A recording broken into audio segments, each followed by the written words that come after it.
सभी को मेरा जय श्री कृष्ण। हमारे YouTube चैनल पर आप सभी दर्शकों का स्वागत है।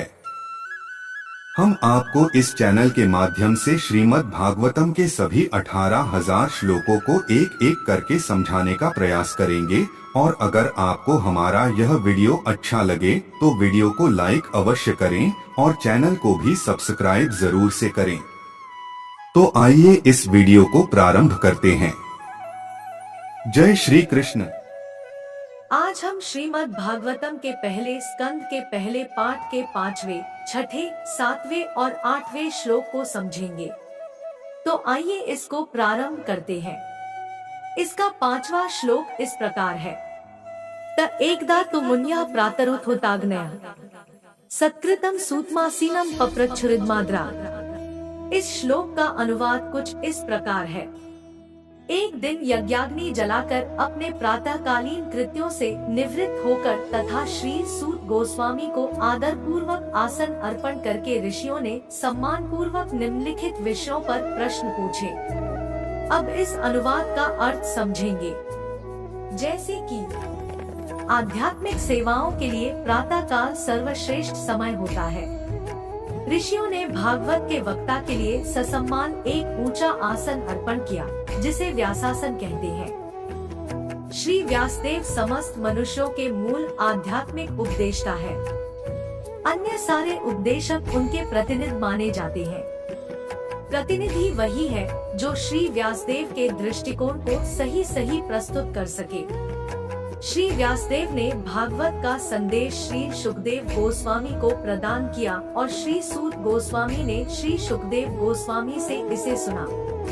श्री व्यासदेव के सारे प्रामाणिक प्रतिनिधियों को शिष्य परंपरा में गोस्वामी समझना चाहिए।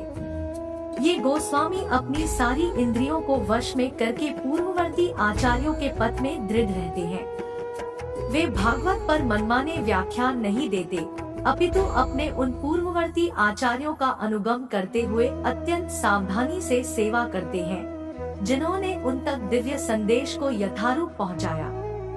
भागवत के श्रोतागण वक्ता से अर्थ स्पष्ट करने के लिए प्रश्न पूछ सकते हैं, किंतु चुनौती की भावना से ऐसा नहीं करना चाहिए।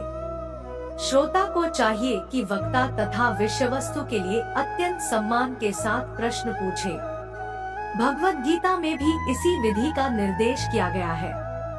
मनुष्य को उपयुक्त स्रोतों से विनय पूर्वक श्रवण करके दिव्य विषय सीखना चाहिए। इसीलिए इन मुनियों ने वक्ता सूत गोस्वामी को अत्यंत सम्मान पूर्वक संबोधित किया। श्रीमद् भागवतम के 5वें श्लोक का वर्णन यहाँ संपन्न हुआ। अब हम 6ठे श्लोक को समझेंगे, जो इस प्रकार है। ऋषय ऊचुः त्वया खलु पुराणानि सेतिहासानि चानघ आख्यातान्यप्यधीतानि धर्मशास्त्राणि यानि। इस श्लोक का अनुवाद इस प्रकार होता है। मुनियों ने कहा, हे पूज्य सूत गोस्वामी, आप समस्त प्रकार के पापों से पूर्ण रूप से मुक्त हैं। आप धार्मिक जीवन के लिए विख्यात समस्त शास्त्रों एवं पुराणों के साथ साथ इतिहासों में निपुण हैं, क्योंकि आपने समुचित निर्देशन में उन्हें पढ़ा है और उनकी व्याख्या भी की है। इसका अनुवाद का अर्थ इस प्रकार होता है कि गोस्वामी या श्री व्यासदेव के प्रामाणिक प्रतिनिधि को समस्त पापों से मुक्त होना चाहिए। कलयुग के 4 प्रमुख पाप है। पहला स्त्रियों के साथ अवैध संबंध, दूसरा पशुओं की हत्या, तीसरा मादक द्रव्य सेवन तथा चौथा है सभी प्रकार की द्यूत क्रीड़ा। किसी गोस्वामी को व्यासासन पर बैठने का तभी साहस करना चाहिए जब वह इन सभी पापों से मुक्त हो, जो उपर्युक्त पापों से रहित न हो और जो आचरण से निष्कलंक न हो, उसे व्यासासन पर न बैठाया जाए। उसे न केवल इन सभी पापों से मुक्त होना चाहिए, अपितु समस्त शास्त्रों में या वेदों में पारंगत होना चाहिए। पुराण भी वेदों के ही अंग है एवं महाभारत या रामायण जैसे इतिहास भी वेदों के ही अंग है। आचार्य अथवा गोस्वामी को इन ग्रंथों से पूर्ण रूप से अवगत होना चाहिए। उनको पढ़ने की अपेक्षा उनका श्रवण तथा उनकी व्याख्या, कीर्तन अधिक महत्वपूर्ण है। केवल श्रवण तथा व्याख्या द्वारा शास्त्रों के ज्ञान को आत्मसात किया जा सकता है। श्रवण का अर्थ है सुनना तथा कीर्तन का अर्थ है समझाना या कहना। श्रवण तथा कीर्तन ये दोनों विधियां प्रगतिशील जीवन के लिए अति आवश्यक है। जिन लोगों ने उपयुक्त स्रोत से विनयपूर्वक श्रवण करके दिव्य ज्ञान को भली भांति समझ लिया है, वे ही इस विषय की समुचित व्याख्या कर सकते हैं। यहाँ श्रीमद् भागवतम के 6ठे श्लोक का वर्णन संपन्न हुआ। अब हम 7वें श्लोक को समझेंगे, जो इस प्रकार है।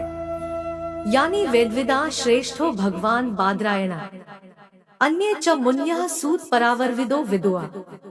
इसका श्लोक का अनुवाद इस प्रकार होता है कि हे सूत गोस्वामी, आप ज्येष्ठतम विद्वान एवं वेदांती होने के कारण ईश्वर के अवतार व्यासदेव के ज्ञान से अवगत है, और आप उन अन्य मुनियों को भी जानते हैं जो सभी प्रकार के भौतिक तथा आध्यात्मिक ज्ञान में निष्णात है। इस अनुवाद का अर्थ होता है कि श्रीमद् भागवत ब्रह्मसूत्र या बादरायणी वेदांत सूत्र की स्वाभाविक टीका है। इसे स्वाभाविक कहा जाता है क्योंकि व्यासदेव वेदांत सूत्र तथा समस्त वैदिक साहित्य के सार रूप इस श्रीमद् भागवत के ग्रंथकार है। व्यासदेव के अतिरिक्त अन्य ऋषिगण यथा गौतम, कणाद, कपिल, पतंजलि, जैमिनी तथा अष्टावक्र 6 विभिन्न दार्शनिक प्रणालियों के ग्रंथकार हुए हैं।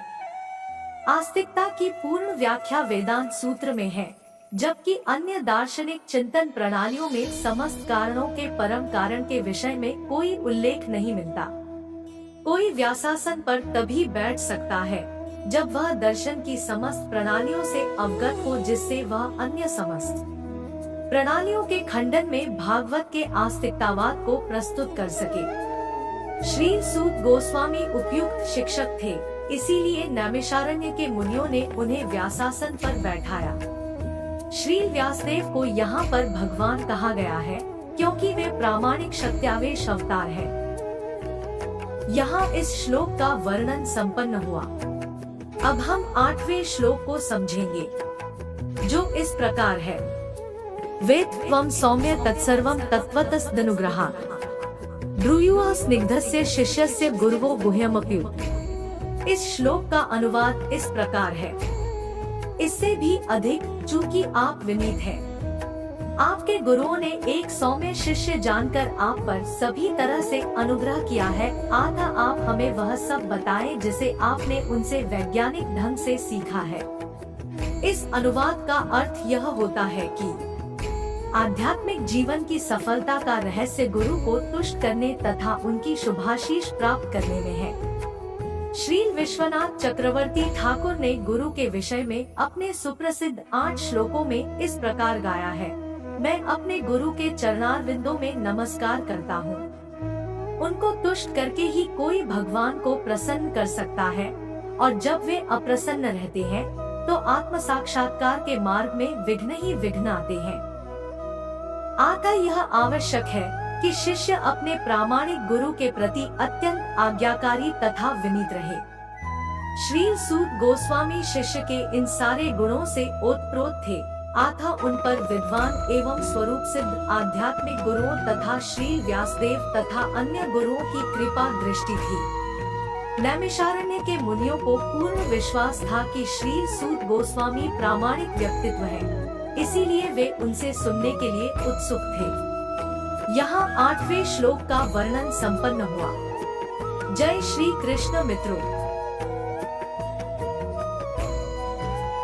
अगर आपको हमारा यह वीडियो अच्छा लगा हो तो वीडियो को लाइक अवश्य करें, चैनल को जरूर से सब्सक्राइब करें। आप इस वीडियो को और भी ज्यादा लोगों से शेयर करिए और इस दिव्य ज्ञान को सभी लोगों तक पहुंचाने में हमारी सहायता करें। चलिए अब हम अगले वीडियो में मिलेंगे। जय श्री कृष्ण मित्रों।